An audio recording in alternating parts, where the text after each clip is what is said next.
O que a gente pode afirmar sobre continuidade de uma função em um ponto do seu domínio?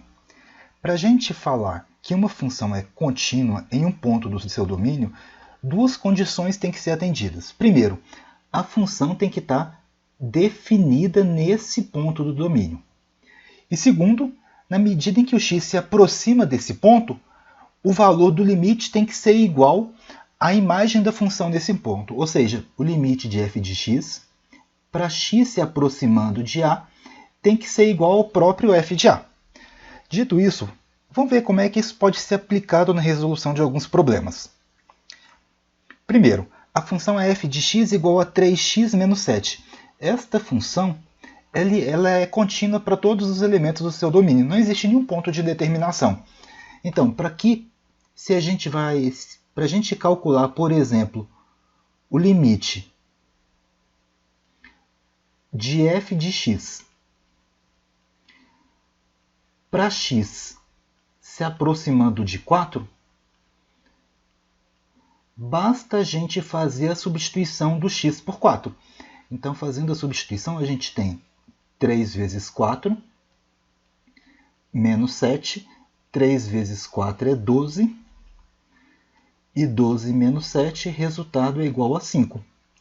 Ou seja, essa função é contínua. Sendo contínua, o limite para x se aproximando de 4 foi, na verdade, igual à imagem do ponto de abscissa 4. Próximo exemplo. A função agora é f de x igual a x2x² menos raiz quadrada de x mais 1.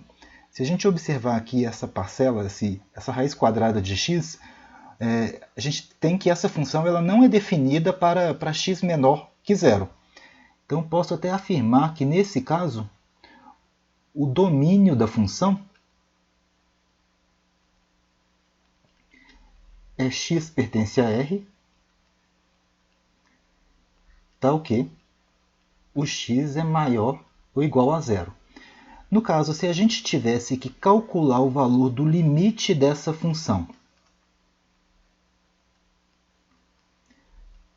para x se aproximando de 9, basta fazer a substituição do x por 9.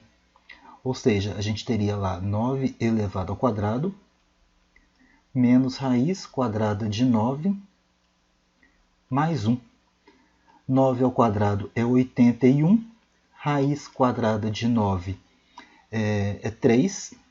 E tem uma última parcela aí, mais 1. O resultado vai ser igual a 82 menos 3, 79. Quer dizer que o limite da função para x se aproximando de 9 foi, na verdade, o valor da função no ponto de abscissa 9. Isso porque essa função que está aí, ela é contínua para x igual a 9. f de x igual a raiz quadrada de x mais 10 dividido por x menos 1. Analisando aqui o domínio dessa função,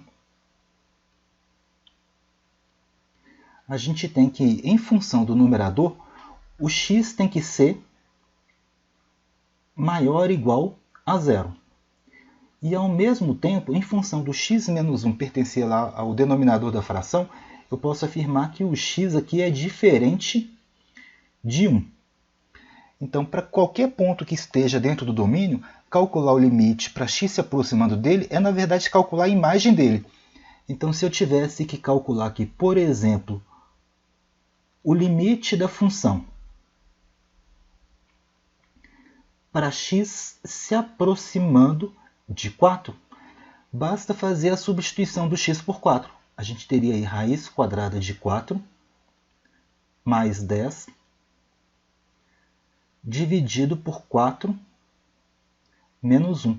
Raiz quadrada de 4 é 2 mais 10 dividido por 4 menos 1, 3. O resultado é igual a 12 dividido por 3. 12 dividido por 3, resultado final 4. Ou seja, o limite da função para x se aproximando de 4 foi, na verdade, igual ao valor do f de 4. E, por fim, f de x igual a x ao quadrado mais menos 3x mais 7 dividido por 6x menos 1. Nesse caso, análise do domínio implica em determinar que valor que anularia o denominador da fração. No caso aqui, eu posso dizer que o x poderia ser qualquer número real, com a condição de que ele seja diferente de 1/6. Então, aqui, para qualquer valor aí diferente de 1/6, calcular o limite da função para x se aproximando desse valor, por exemplo, x se aproximando de 2, é, na verdade, calcular o valor do x nesse ponto. Então, é 2 ao quadrado menos 3 vezes 2 mais 7 dividido por 6 vezes 2 menos 1. Desenvolvendo os cálculos, vamos para a parte algébrica, 2 ao quadrado é 4.